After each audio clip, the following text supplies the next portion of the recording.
Dublin is famous for its beautiful landscapes, great pubs and friendly people. This guide will explore the many places to visit, things to eat and costs of travelling this wonderful city. When you arrive at Dublin Airport, you have three main options to travel to the centre. The transport in Dublin is all over ground, consisting of cars, buses and trams. The first option, and the most expensive, is a taxi, which will cost around 20 to 30 euros each way. The second is the air coach, which runs 24-hour services and is 8 euros for a single or 9 euros for a return. We took the third option, which is the Airlink bus that runs every 10 minutes. It is 7 euros for a single or 12 euros for a return. The first thing you'll probably want to do after a long day of travelling is go to the pub for a pint. And where better to go than the famous Temple Bar pub? You can't miss the iconic red building where you can enjoy live Irish music and over 450 kinds of whiskey.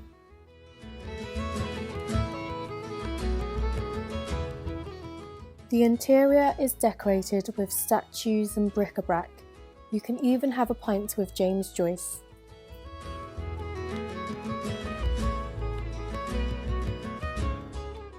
It is usually bustling in here, and if you're struggling to find a seat, don't worry, as there are many other great pubs in the Temple Bar area.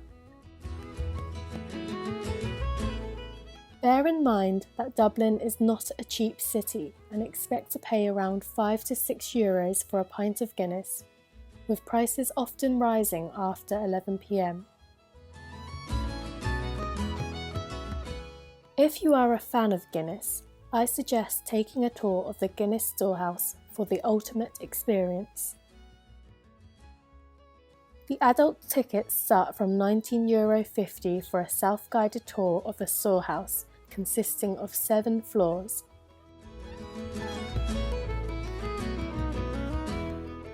Despite not being a massive beer lover, I thoroughly enjoyed the experience.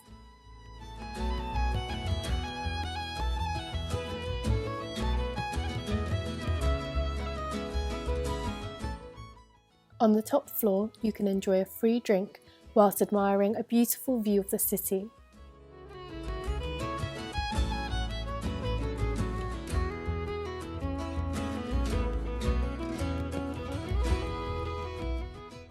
You can also purchase a stoutie for €6, which is a pint of Guinness with a selfie printed on the foam. If you want to get away from the city and enjoy the beautiful scenery Ireland has to offer, I would recommend booking a day trip. There are many famous tours, but I decided to book one to see the nearby Wicklow Mountains and Glendalough. It costs €31.50 with Grey Line tours, where we had an amazing tour guide who teaches you interesting facts about Ireland's past and present.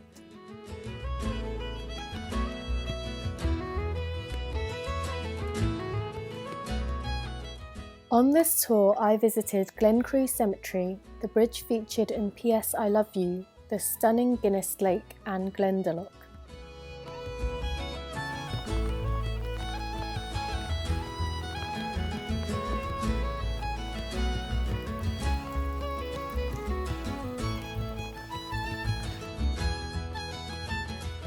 Unfortunately, the weather was against us on our tour, and although the views were still beautiful, I hope it is sunnier on your visit.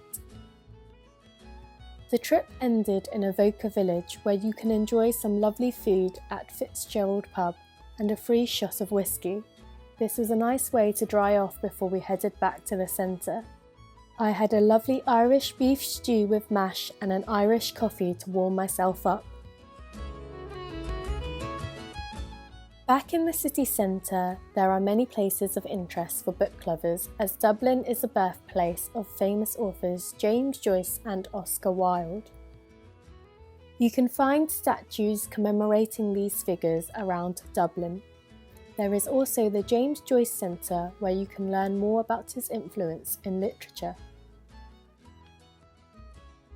Another popular tourist location is Trinity College, where Oscar Wilde attended. Here you can find the gorgeous long room library.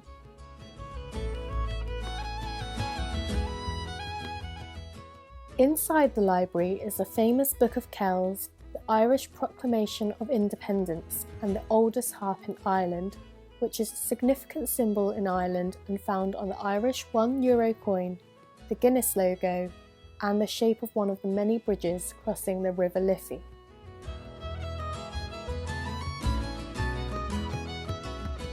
If you are interested in learning more about the history of Ireland, I would suggest a tour of Dublin Castle. A guided tour costs €12 and a self-guided tour costs €8. However, you can visit the outside and the gardens for free.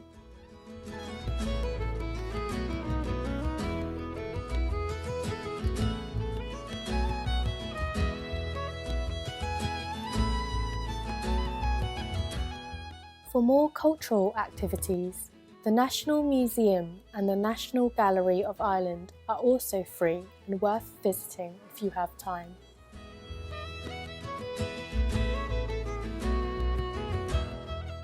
When you are hungry and need a break from activities, Dublin has some wonderful foods you need to try. I enjoyed a traditional Irish breakfast every single day I was there.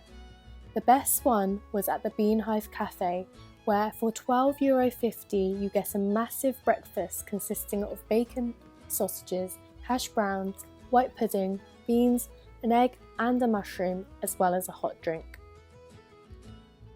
The friendly staff are known to do cute coffee art, and I'd highly recommend a visit.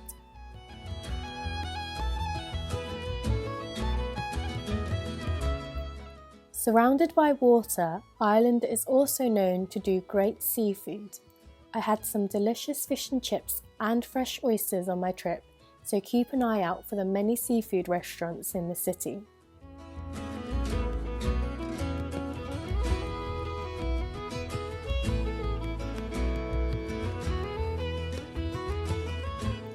Ireland has an unmistakably unique culture, owed to the pride and resistance of its people, which makes it a wonderful country to visit. Though I wish I had time to explore the rest of the country, Dublin is a world-class hub of culture and entertainment, which has made my short stay unforgettable. Thank you for watching, and I hope you enjoy my travel guide of Dublin, and leave a comment below with any suggestions you may have as well.